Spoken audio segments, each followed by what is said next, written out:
जिस कमरे में मैं पढ़ता हूँ उस कमरे में मुझे डर लगा रहता है कि कहीं ऊपर से छत ना गिर जाए। उसका बाप नहीं था, उस औरत के बारे में सोचिए जिसका आदमी नहीं था, उसे बच्चों से उम्मीद थी, बच्चे ने क्या नहीं करके अपना सब कुछ किया और आज जो है सब कुछ खत्म हो गया। ऐसे ही पत्ते अगर मेरी क्लासरूम में नहीं आ रहे तो मैं दोषी हूँ आज की तारीख में। ये सिर्फ एक दीवार का इशू नहीं है, ये पूरे डीएवी का इशू है। पूरा जो डीएवी का एडमिनिस्ट्रेटिव है पूरा करप्ट है। जो लगातार चुनाव जीत रही है वही गेट के दरवाजे के आगे अपना बैनर लगा के पीछे बैठी हुई है और हर नेता कह रहा है इस मामले पर राजनीति नहीं होनी चाहिए। एक होनहार छात्रा ने निरंतर मेहनत कर सफलता हासिल की थी, जिसने अपने शहर और घर वालों से दूर रहकर अपने सपने को पूरा करने की जिद ठानी थी।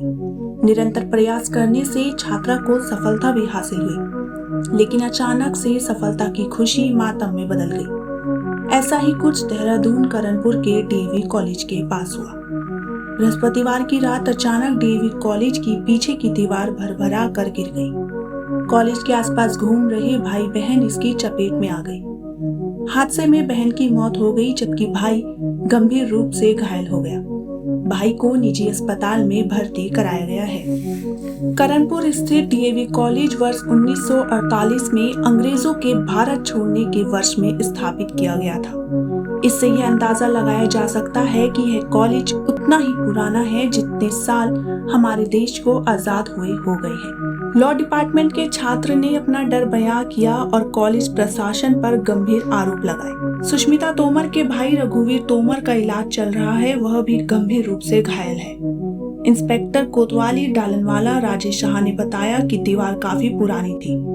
ये सिर्फ एक दीवार का इशू नहीं है, ये पूरे डीएवी का इशू है। अगर मैं अपने लॉ डिपार्टमेंट की बात करूँ वहाँ पे भी ऐसा ही है। जिस कमरे में मैं पढ़ता हूँ उस कमरे में मुझे डर लगा रहता है कि कहीं ऊपर से छत ना गिर जाए, और मुझे लगता है वहाँ पर अब हेलमेट लेके क्लास लेनी पड़ेगी, क्योंकि प्रशासन इस तरफ ध्यान नहीं दे रहा है। वहाँ पे देखिए अंदर से घास जमी हुई है और वहाँ पर बच्चे पढ़ रहे हैं। वहाँ पर 3 या 6 महीनों से मतलब नीचे इतना कबाड़ जमा हुआ है कि झाड़ू नहीं लगाया गया वहाँ पे। और यहाँ पर ये पूरा जो डीएवी का एडमिनिस्ट्रेटिव है पूरा करप्ट है। मृतक के परिजनों को सूचित कर दिया है। शव का पोस्टमार्टम हो चुका है और मृतका के गांव भेज दिया गया है। तो उस पे कहने को तो और रोने को तो कुछ भी कहा जा सकता है, पर लेकिन उसका रोना हम तो 5 मिनट रो लेंगे। उसका बाप नहीं था, उस औरत के बारे में सोचिए जिसका आदमी नहीं था, उसे बच्चों से उम्मीद थी, बच्चे ने क्या नहीं करके अपना सब कुछ किया और आज जो है सब कुछ खत्म हो गया। इस पब्लिक इंसिडेंट से हमें ये तो कम से कम लेना चाहिए कि इसके अंदर क्या हालत है बिल्डिंगों की। आप प्लीज़ लॉ डिपार्टमेंट में एक बार आकर अगर आप उसको इशू को एड्रेस नहीं कर रहे हैं तो ये सिर्फ एक वर्क हो जाएगा, ये एक सोशल थॉट प्रोसेस नहीं बनेगा, ये डेवलपमेंट ओरिएंटेड नहीं बनेगा।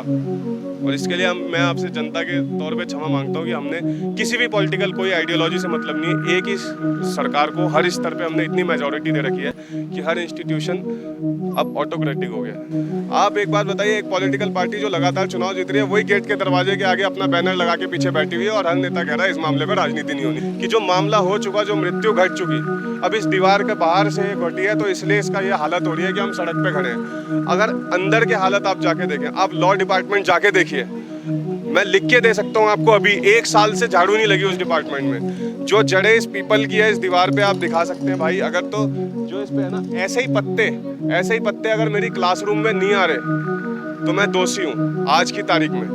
हाँ, कल तक वो सफाई हो जाए, अगर ये बाइट अगर हो जाता है, मीडिया अपना काम कर लेती है, पब्लिक अवेयरनेस में अगर हम इतना शेयर में आ जाते हैं तो इस मामले से देख रहे हैं। और वेदना और दुख की जगह भावनात्मक एंगल कितना भी दिया जा सकता है, लेकिन एक महाविद्यालय की दीवार उस लड़की पे गिरती है जिसने अपनी शिक्षा अर्जित करी और 48 घंटे या 24 घंटे का जीवन जिया। उससे पहले तो उसने संघर्ष ही किया। भारत में सरकारी नौकरी का क्या मतलब है, उत्तर भारत में खासकर जहाँ जनसंख्या का इतना